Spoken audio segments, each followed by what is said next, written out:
This is my 1984, well, build date is November of 83, but my 84 Jeep AM General DJ-5M. It's sort of a backup to a backup, I guess. I bought it originally January 16th, 2006, I think. Yeah, 2006. For $500. It's just got some old dry rotted tires. Put me some Chevrolet hubcaps on there to dress it up, because that's what fit, 14-inch rim. The guy before me painted it with house paint, and it looks pretty god-awful where he did.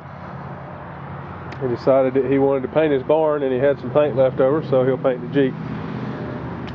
We welded the fender back together. Of course, I didn't ever paint it back, because one day I'm going to strip all the paint off of it and paint it the old style, solid blue bottom with a red stripe and a white top. Another Chevrolet hubcap. They painted it over the lenses and everything, and it's got an auxiliary transmission cooler, which is pretty good for something that you deliver with. Battle flag, of course, gotta have it. That fender's bent down. The lady I bought it from said somebody hit it, and it pushed the fender down a little bit. But yeah, you can see the house paint's real bad up here, real splotchy and nasty. So yeah, it's due for a painting. But it was a toy then.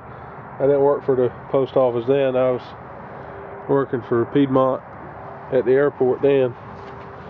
So I just bought it for the heck of it. I'd always wanted one. Somebody broke the door latch, so this is the door latch. That doesn't do anything anymore. Plexiglass window, held in with tape. We had it held in with caulk, and then the caulk fell off, and it wouldn't hold anymore. All kind of junk in here. Good headliner though, even better than the other DJ-5 that I used as a daily driver for a while until I got my right-hand drive Cherokee. Of course, the other one's been restored. I'll probably put one up of the other one too sometime. But it's got the greatest speakers in the world for no radio.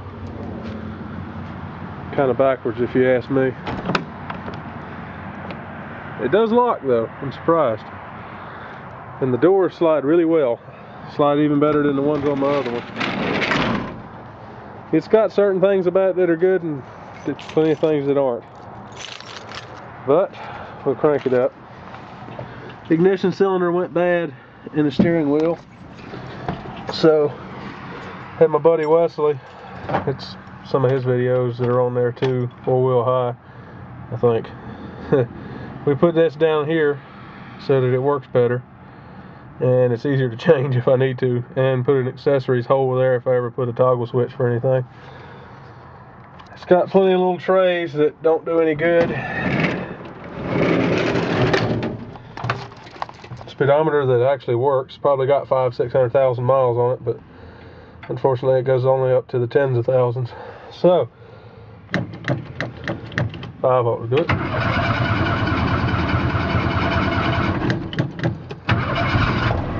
That's got it. Definitely cold. Had been started in about a week. I forgot to tell you that there's a glass pack side pipe on the other side that we put on there. The old muffler didn't have any clamps and was broken off in front of the rear axle. So what we did was just go and get us some pipe together and make us a exhaust system for it. Once it warms up a little bit, I'll go out there and show you. Yep. November of '83, if I can get the thing to focus. I don't think it will. It'll be alright. I think it should idle now. Oh yeah.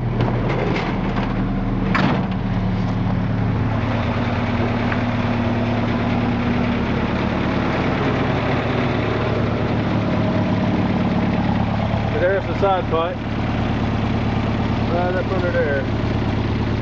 Comes out in front of the rear wheel. Coat hanger's holding it up there. That's the CV valve we broke in vent, taking the clamp. I think I'll rev it up so y'all can see it and hear it. If I can get a good spot.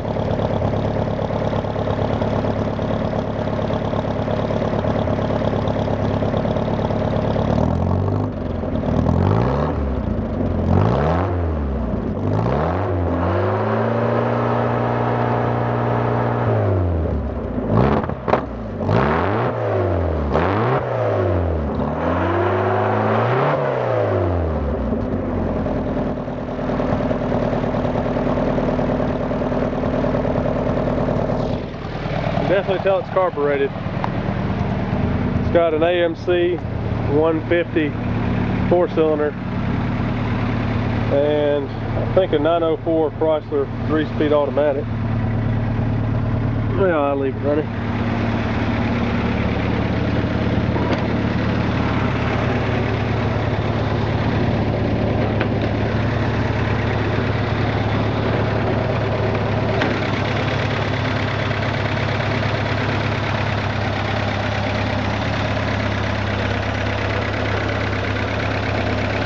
I had problems with it for the longest time.